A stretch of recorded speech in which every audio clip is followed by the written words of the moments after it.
Hello and welcome to 4-4 No, News. no, it's not. We're not calling it 4-4 News. We haven't got a better name. Can you please give us a better name for the news show in the comments? 4-4 News doesn't even rhyme with 2. It's so bad. What about 3-5 News? Shut up. Do the news. Okay, I'm Adam Wilborn from What Culture Football. That's fine. I'm Adam Cleary from What Culture Football. And coming up, the price has finally been set on Philippe Coutinho from Barcelona. Arsenal are not Arsenal anymore because now Arsenal buy footballers. You will not believe, yet again, who may be in for Wilfried Zaha. And you will not believe yet again, but there's some Paul Pogba related chicanery in the transfer market. But we start off today. Do you not do this? Oh, as the news yes, on I this? forgot about that. This is the 4-4 News. It's too hot for this, all right? I'm really irritable. Too hot. Let's start off today, though, with the maddest football news story of the summer, arguably. Sead Kolašinac is an absolute beast. Madman.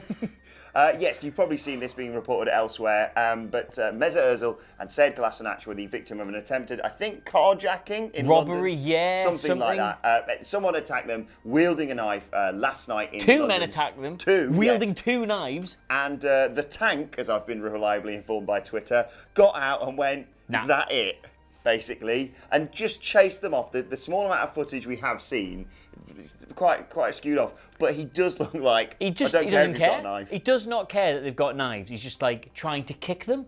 This is by some distance the craziest story we will probably ever get to report. Maybe, yeah. Sead Kolašinac defends Mesut Ozil's honour from 2 knife-wielding maniacs on London Street Near Golders Green, I think. with his bare hands and feet against 2 men with knives.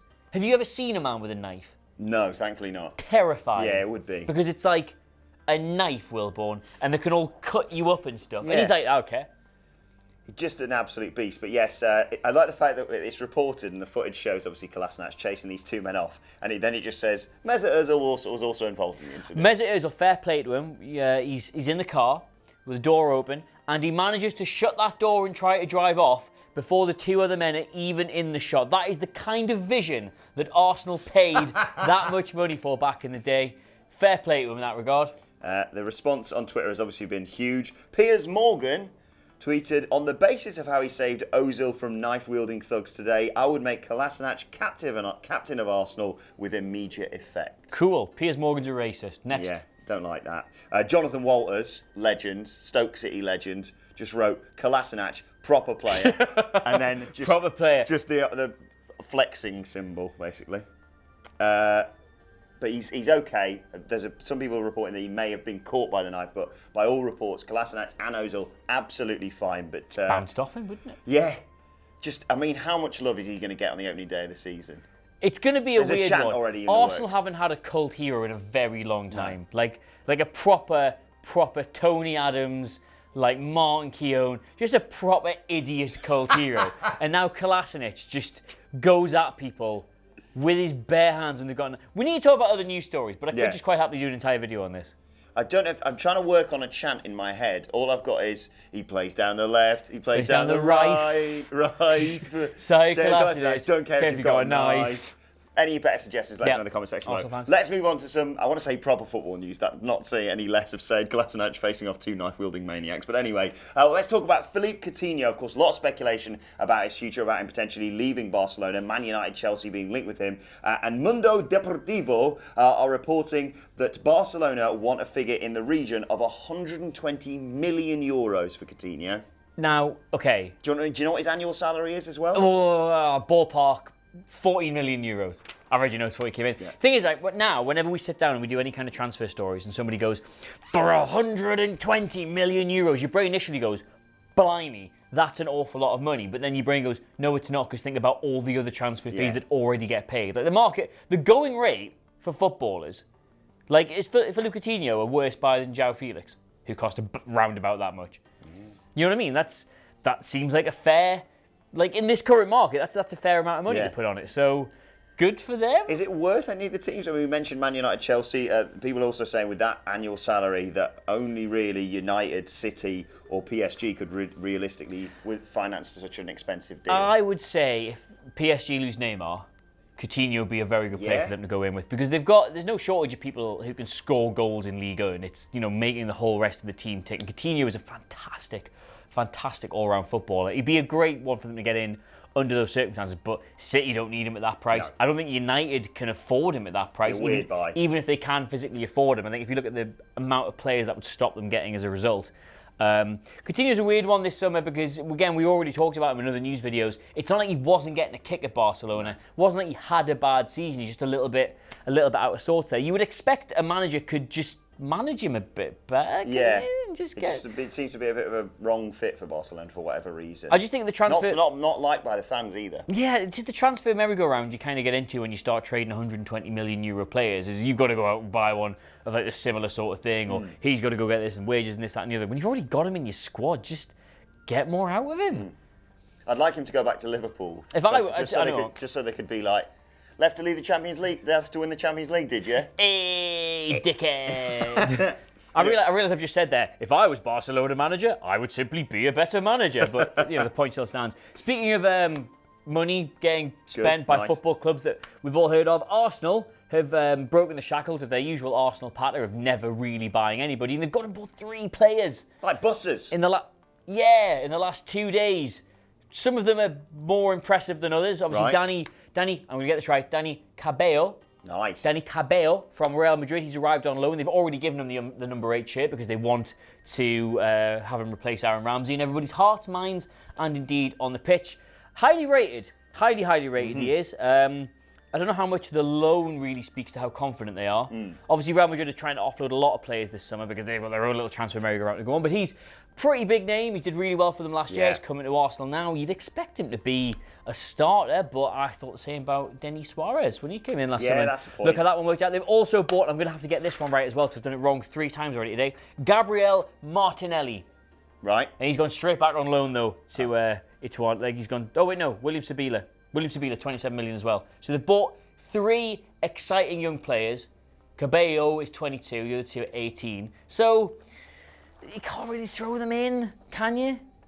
I don't know. With Arsenal, I always think that they may take a punt on certain players and just chance their arm because.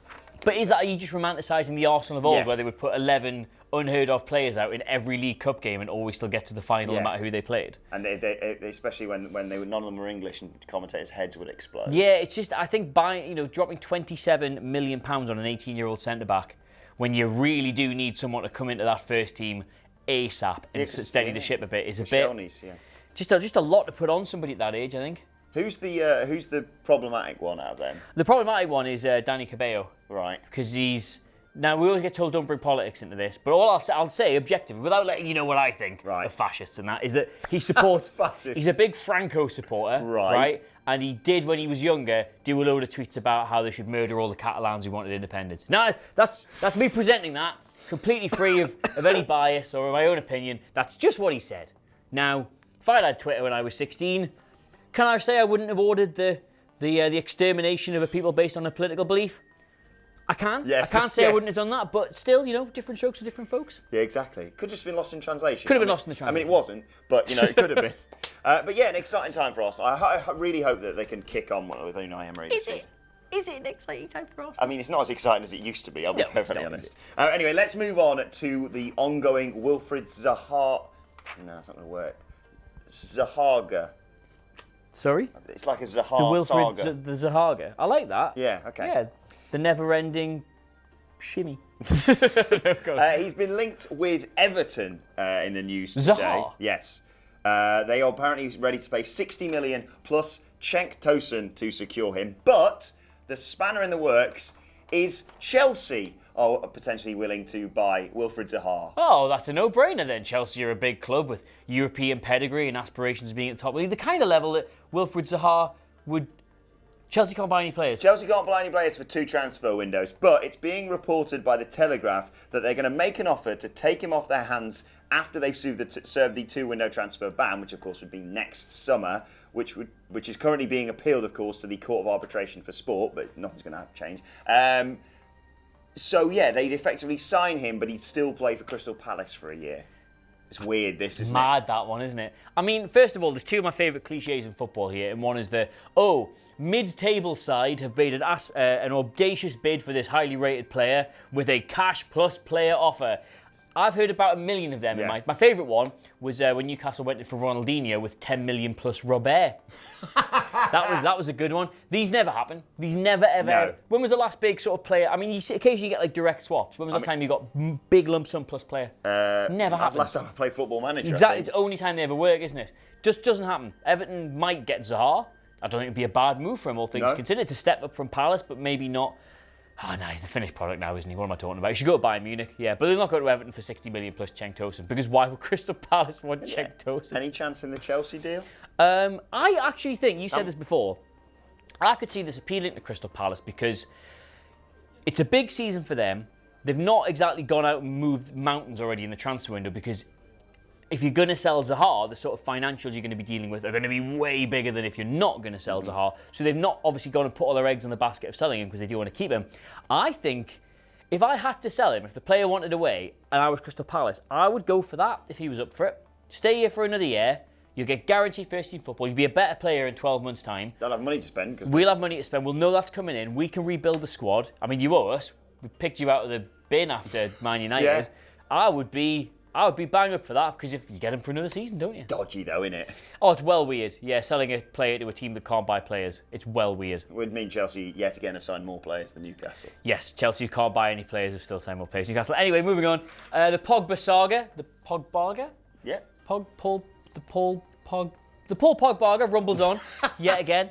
Because after spending the entire summer hearing about how he wanted to leave and he didn't want to leave and how Madrid might be in for him and so-and-so might be in for him, he's going to go here, he's going to go there, it kind of all seems to have settled down. He's been involved in all of Man United's pre-season games. Solskjaer was positively beaming with praise for him after he played him as a 2 with Scott McTominay against Spurs this week. Apparently they looked really good together. That could be how they're going to operate this season. So it looked like things had settled down, especially after that little league clip of him giving a little sucker on. A lot in that or no? Absolutely not, but it made a good headline for us. Anyway, so the talk today is that this deepening injury crisis for Real Madrid means that it might necessitate them going out and getting him. Not so much because they're desperate for him, but because they can't really afford to start the season with a squad as weak as it is. Because Ferland Mendy, their new left-back, a lot of French left-backs called Mendy these days, isn't confusing. there? So many. I saw Mendy and I went, he's got that wrong. He's the latest to end up on the injury table after Brahim Diaz.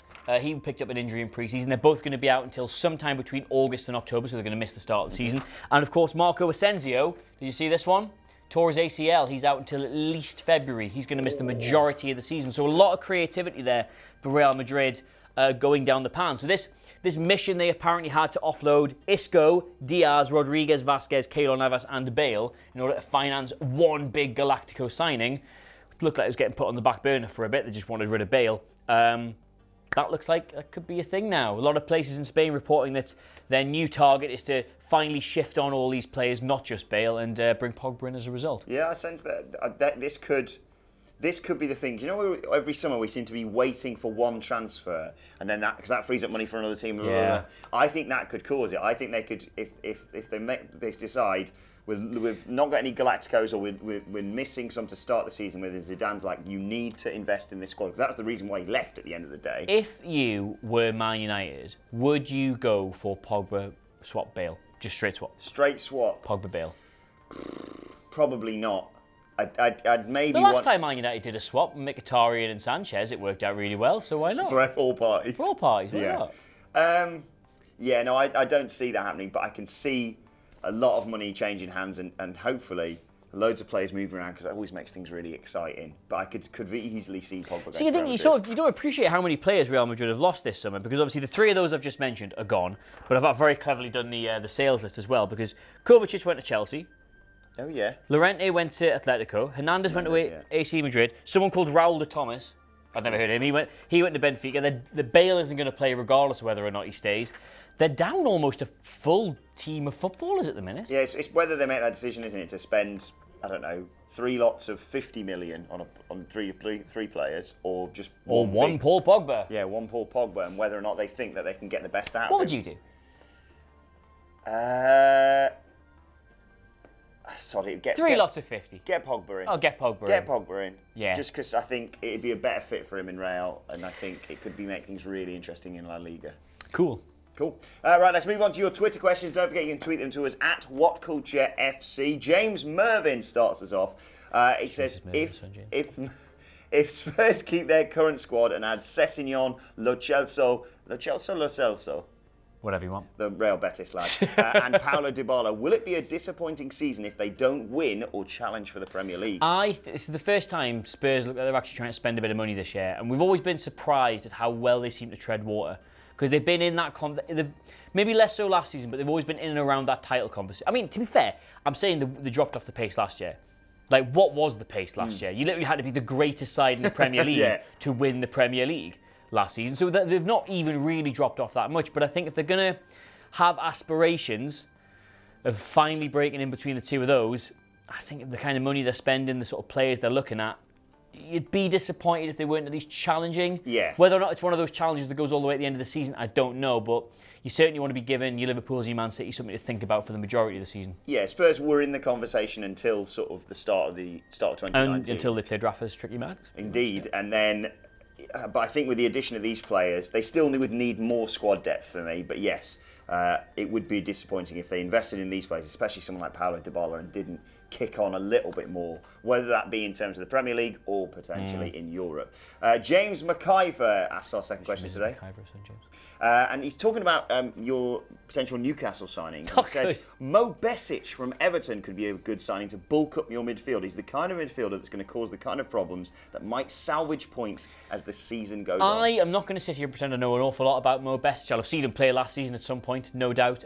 Didn't obviously do anything that really stood out in my mind. But I will say, the situation at Newcastle right now, I'm just going to get in the centre of frame to direct this to any Newcastle fans watching. It's nice and exciting, isn't it? To have broken your transfer record by so much and to have signed Joelinton. It's good. That 40 million looks good. Maybe one or two more coming in. Just to reiterate, as it stands right now, right, they've spent net £8 million. That's it. Because you sold Perez for 30. You spent net 8 million. That's not even including all the wages that came off with Rondon and everybody else. Kennedy's gone, Dialme's gone, Hossalu's gone, Rondon's gone, Perez is gone. They're down 4 players. They've spent 8 million, and Steve Bruce is the manager. Boycott Arsenal. Thank you. But yeah, if Mo Besic wants to come and be part of the party, fine. We'll go for a pint. Great. How many more players do you reckon you get in before the transfer window closes? Honestly, I think if one of them is this Kyle Scott on a free who's been released by Chelsea, then two. One more after him, I reckon. Do you think you get a mad loan signing on the final day? No, I think we get 2 mad loan signings in January when we're 18th. Moving on. Exciting times for you, Newcastle fan. Potentially this could work then, because Darth Ramius, Mr. and Mrs. Ramius' son, Darth. He's been tweeting us quite a lot about MLS, and he says, obviously I've outed myself as a Yank, so I'd like to know if there's any MLS or NWSL teams or fan bases you support as the current only active leagues right now. Right, I do, and I'm not even just making this up, I do occasionally keep up with Seattle Sounders. I think that's it, because Yedlin used to play for them. Oh, did he? And they've got... Is he the one with the skateboarding dog? Yeah, this is the thing, right? And I bet you it's not Seattle Sounders. It's basically Yedlin tweets a lot about his old team from America. They've got a bright green kit, they've got this amazing stadium, their fans are incredible. Yeah, they play some red... And I think it's Seattle Sounders, so I do sort of keep up. And Newcastle fans have a bit of an affinity with Atlanta because of getting Almiron off them. Yeah. You actually occasionally see a few people in the centre of Newcastle in Atlanta shirts. I remember when you signed him and we were out for a drink with Adam Nicholas, and he was like, cool, this lad's from Serie A, yeah. This Italian Liga lad. No, not Atalanta. Yeah. I don't know if I've got any, really. LA Galaxy's always been a bit interesting, of banter, hasn't it? Who's the one that Rooney plays for? DC United. DC United, and then obviously. To be fair, we do get a lot more of the MLS over here than we used to. Sorry, it's not the MLS. You've got to stop calling it. People say Premiership, and that's really annoying. That winds me right up. The MLS is like the American. It's just MLS. It's just Major League Soccer, not the Major League Soccer. Yeah. MLS. We get a lot of it over here now, obviously, with a lot of big European stars over there. Everything Zlatan does, we get over here. Everything Rooney does, we get over here. Yeah, when he scored that outrageous goal. Rooney looks like he's having the time of his life over there, doesn't he? I will say that once I get my feet back on the ground and start fully keeping up with football again, I will just be supporting whoever Megan Rapinoe plays for. Indeed. Well, the one suggestion I would make for MLS supporters, take note from British supporters when it comes to chants, because MLS chants are crap. Go! Win! No, you literally want to be calling your opposition's players paedophiles. And That's the way it works. Anyway, right, this has been the... Not enough hatred in American football. Not enough hatred. It's coming, don't worry. It's coming. This has been the 4-4 News Desk. I will... Let us know the names you want us to call it instead in the comment section below, and your thoughts on all of today's news stories. It's too hot, mate. Melting. It's too hot. And don't forget to like, share, and subscribe. And you can send us Twitter questions, of course, at WhatCultureFC, and make sure you subscribe to What Culture Football for daily wrestling podcasts on either iTunes, Spotify, wherever you get your podcast from. My thanks to Adam Cleary. You can follow on Twitter at Adam Cleary, CLERY. My thanks to me. You can follow on Twitter at Adam Wilborn. Say you're welcome to yourself. You can follow us all, as I said, at WhatCultureFC. Thanks to Adam Cleary. Thank you for watching or listening, and we will see you soon. Need air conditioning. Bye.